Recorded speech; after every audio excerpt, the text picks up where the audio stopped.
Hi hello friends, welcome back to the robust foods. ఈరోజు మనం కాకరకాయ పులుసు ఎలా చేసుకోవాలో చూద్దాం. దీనికి ముందుగా ఒక హాఫ్ కేజీ కాకరకాయలను తీసుకొని చెక్కు తీసి మంచిగా వాష్ చేసుకొని పక్కకు ఉంచుకోండి.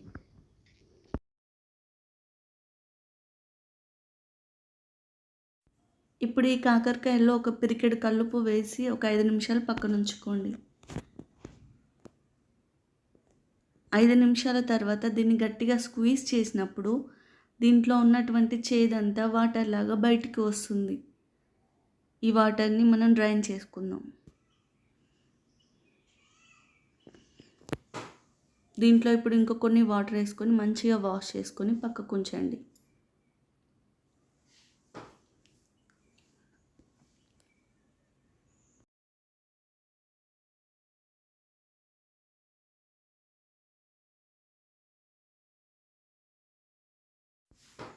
ఇప్పుడు స్టవ్ పైన ఒక గిన్నె ఉంచి దీంట్లో 3 టేబుల్ స్పూన్ ఆయిల్ వేసుకోండి.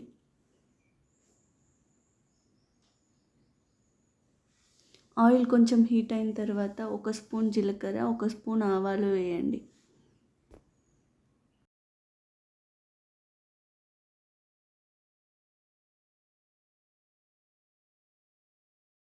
ఇప్పుడు దీంట్లో ఒక పెద్ద సైజ్ ఆనియన్ని చిన్న ముక్కలుగా కట్ చేసి వేసుకోండి. ఆనియన్ బాగా ఫ్రై అయ్యేలోపు మనము ఒక నిమ్మకాయ సైజ్ చింతపండుని 1/2 లీటర్ వాటర్ వేసి నానబెట్టుకోవాలి.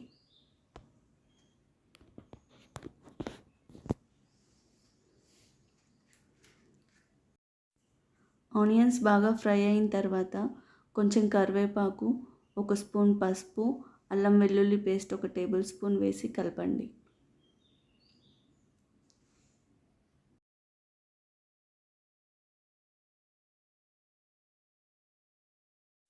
ఇప్పుడు దీంట్లో ఇందాక మనం పక్కన ఉంచుకున్నటువంటి మొత్తం కాకరకాయ ముక్కలన్నీ వేసి కలిపి మూత పెట్టండి.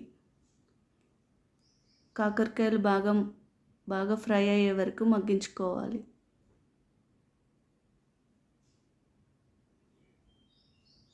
చూడండి, కొద్దిసేపటి తర్వాత కాకరకాయలు ఎంత బాగా ఫ్రై అయ్యాయో.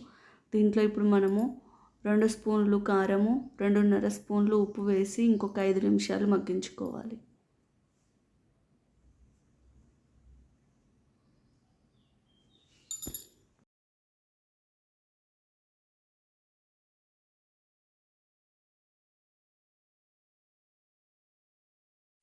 ఈలోపు మనము పులుసు చిక్కగా అవ్వడానికి 2 పిరికెళ్ళు పల్లీలు బాగా ఫ్రై చేసి మెత్తగా మిక్సీ పట్టుకొని పక్కకు ఉంచుకోవాలి.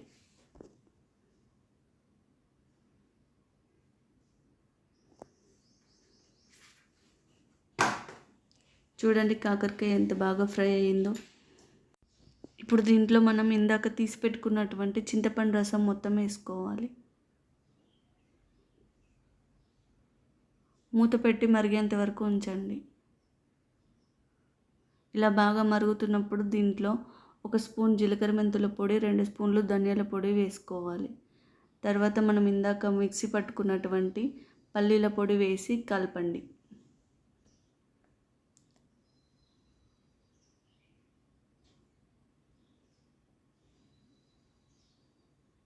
ఇప్పుడు దీనిపై మూత పెట్టి అది దగ్గరికి అయ్యే వరకు ఉంచుకోవాలి. చూడండి, ఇలా కర్రీ పైన అంత ఆయిల్ బాగా పేరుకుందంటే కర్రీ రెడీ అయిందని అర్థము. ఇప్పుడు దీంట్లో బాగా కడిగినటువంటి 1 కప్పు కొత్తిమీర తురుము మొత్తం వేసుకోండి. అంతే, ఎంతో టేస్టీగా ఉండేటువంటి కాకరకాయ పులుసు రెడీ. రైస్తో ఈ కర్రీ చాలా టేస్టీగా ఉంటుంది. మీరు కూడా ట్రై చేయండి. ఈ వీడియో కనుక మీకు నచ్చినట్లయితే లైక్, షేర్, కామెంట్ చేయండి. సబ్స్క్రైబ్ చేసుకోవడం మాత్రం మర్చిపోవద్దు. Thanks for watching.